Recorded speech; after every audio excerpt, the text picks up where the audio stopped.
क्या नाम है तुम्हारा? मोहम्मद अयूब आलम। कब से हो स्कूल में? 2015 से।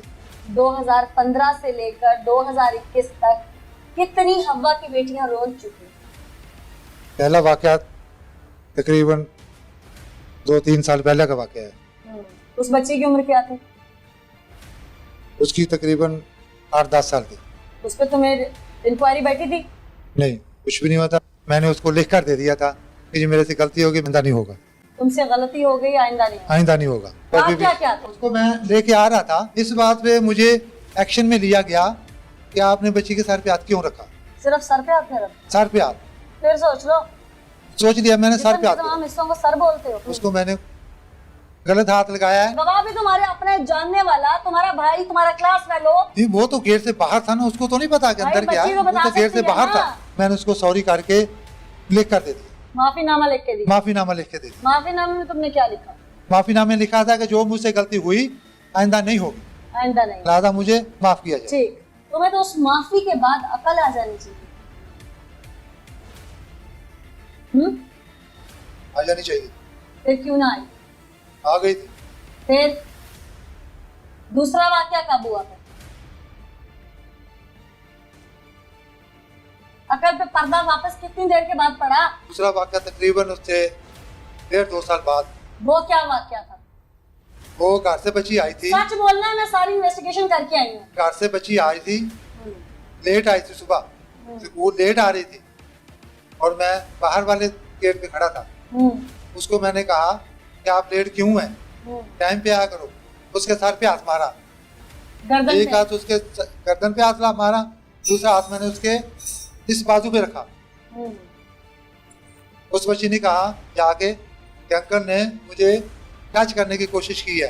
कोशिश क्या, बकायदा किया, टच किया ना? नहीं, उसने ये कहा है, मैम ने मुझे जो कहा, जो मैम ने मुझे जाके पूछा, जब मैम ने मुझे बुलाया तो उसने पूछा, उसने कहा कि बच्ची ने कहा कि अंकल ने मुझे टच करने की कोशिश की है, मेरे सर पे भी हाथ मारा और मेरे बाजू पे हाथ रखा है। मैंने कहा बाजी मैंने रखा है, उसके सर पे हाथ भी मारा है, गर्दन पे, गर्दन पे, उसकी गर्दन पे, बैक साइड पे, ये गर्दन पे हाथ भी मारा है और मैंने उसके बाजू पे हाथ भी रखा है।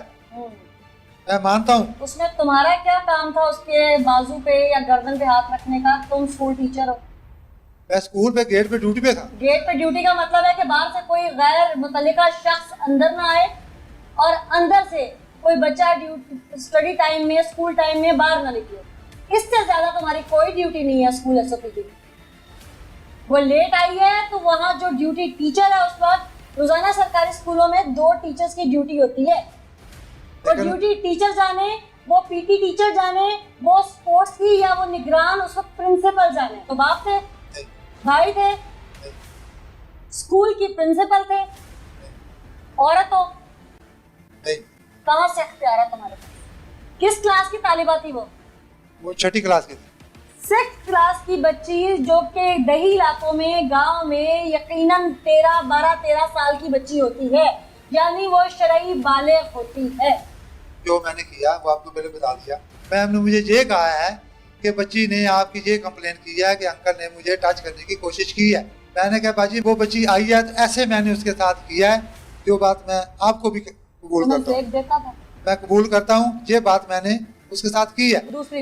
दूसरी बार ये दूसरी कंप्लेन जो है, ये बच्ची ने आपके साथ खिलाफ की है, तो आप क्या कहते हैं? मैं कहा बाजी मैं से आपकी सॉरी। उसने कहा अयूब भाई आप गन ले लें, आप ऊपर चले जाएं मोर्चे पे, आप गेट पे खड़े ना। मैं कहा ठीक हो गया बाजी। नाज़रीन, इसका दूसरा वाकया वो तो मैं आपके सामने रखूंगी, इसकी जुबान से आपको सुनवाऊंगी कि एक के बाद एक कैसे वाकया रूनुमा हुआ है वहाँ पर। लेकिन उससे पहले ये तीसरे वाकये में जो बच्ची विक्टिम है, वो बुजुर्ग बाप जो उस वक्त मौके पे पहुंचा, उसने अपनी बच्ची को वहाँ से लिया और जो कुछ उसने देखा, वो वालिदा, उनकी गुफ्तगू पहले मैं आपको सुनाती हूँ। वो सब चले गए थे, मैं अकेली खड़ी थी, तो अंकल मेरे पास आए, पहले इधर उधर से फिर मेरे पास आए। मैंने कहा अंकल कॉल करते घर, तो उन्होंने, मैंने भाई का नंबर बताया, उन्होंने नंबर लिया और कॉल की, लेकिन पूरी कॉल गई लेकिन भाई ने उठाया नहीं। फिर दूसरे भाई को किया, उन्होंने भी नहीं उठाया, और फिर पापा को लास्ट में किया, पापा ने उठा लिया था। तो पापा कह रहे मैं फ़ौरन आ रहा हूँ। तो पापा ने जैसे बंद किया वो मेरे पास आए, उन्होंने मेरे कंधे पर हाथ रखा और मेरे चेस्ट वाली साइड पे ले गए। उन्होंने ऐसा ऐसा हाथ फेरने लगे और फिर थोड़ी सी शॉल उठाई, उन्होंने वहाँ पे हाथ फेरा, फिर मेरे मुंह पे किस किया और थोड़ा उन्होंने कहा कि यहाँ पे साइड पे धूप में आके खड़े हो जाओ। मैं वहाँ धूप में खड़ी हो गई दफ्तर के पास थोड़ा सा, तो उन्होंने मेरे शर्ट के बटन खोल लिए और जा किसिंग करने लगे। उसी दौरान पापा आ गए, उन्होंने मुझे छोड़ दिया और मुझे भेज दिया। अस्सलाम वालेकुम जी।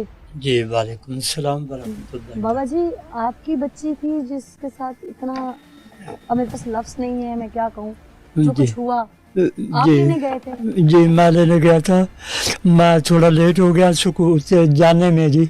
मैं स्कूल में गया तो स्कूल का गेट बंद था, अंदर से लॉक था?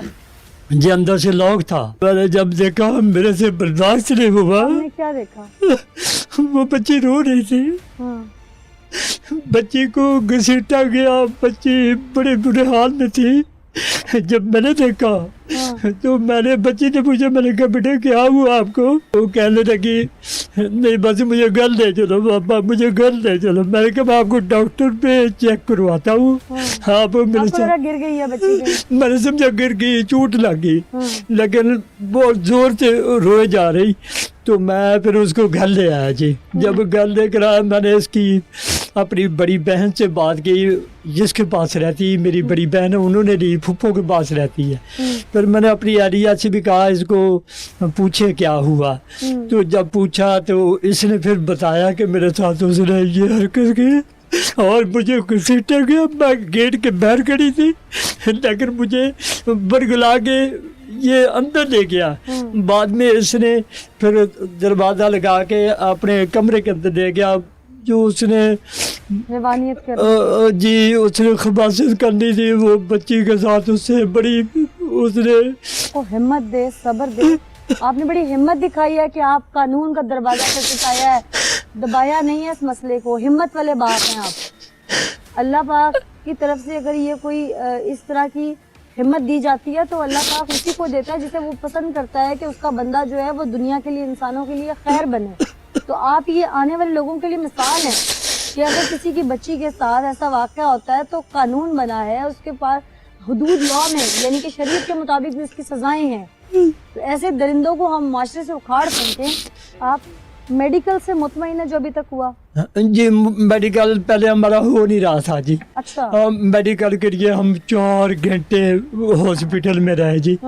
हाँ जी। फिर बकायदा SHO साहब आए और वो अपनी पूरी टीम के साथ आए जी। उन्होंने कहा कि ना इनका मेडिकल किया जाए जी। तो वो कह रहे थे लेडी डॉक्टर ने जो भी थी उधर, उन्होंने कहा कि हम मेडिकल करते हैं।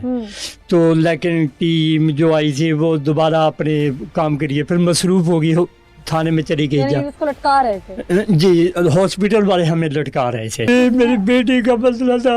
मैं आपकी पोजीशन और आपकी मजबूरियां समझती हूँ, लेकिन जब इतना बड़ा कदम उठा ही लिया कानून का दरवाजा खटखटाने वाला, तो हिम्मत तो बांधनी पड़ेगी ना। जी जी। आपको किसी किस्म का कोई प्रेशर या कोई चीज इस तरह की माशरती तौर पर?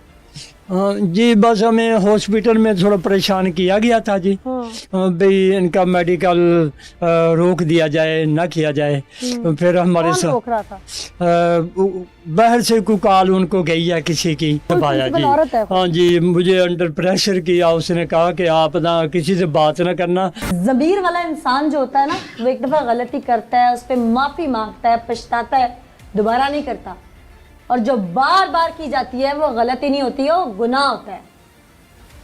और इंसान फंसता भी तभी है, शर्मिंदा भी दुनिया के सामने तब होता है जब वो अल्लाह से बार बार मौका मांग कर अपनी गलती से, अपने गुनाह से किनारा कशी नहीं करता। मेरे से ये जितनी भी गलतियां हुई हैं, मैं इसके लिए बहुत नदामत हूँ। मैं अपनी तरफ से तमाम पहले पाकिस्तान से, अपने बच्चों से, अपने स्कूल वालों से, बच्ची के वालिदैन से, बच्ची से, कानून से, बाकी सब से, अपने मुआशरे से, अपने अल्लाह से और उसके नबी से माफ़ी मांगता हूँ और तौबा तनसिया करता हूँ कि आइंदा ऐसी गलती कभी भी नहीं करूँगा। लिहाजा एक दफ़ा सब पूरे इस आवाम से मुझे दरख्वास्त है कि एक दफ़ा मुझे माफ़ कर दिया जाए आइंदा कभी भी ऐसी गलती नहीं करूँगा। शुक्रिया। जो माफी तुम अब मांग रहे हो उस वक्त भी शायद तुमने रिटर्न में यही मांगी थी और तुम्हें मौका दे दिया गया था, लेकिन तुमने उस मौके को संभाला नहीं।